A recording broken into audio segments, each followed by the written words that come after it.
Hello and welcome. In front of me I have AMAZFIT Balance 3 and today I'm going to show you how to turn on this watch. So let's get started.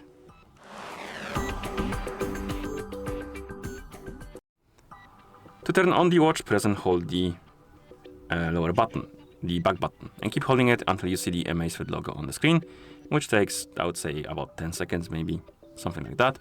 Once you see the logo, you can release the button and wait until the watch is done booting up, which takes another few seconds.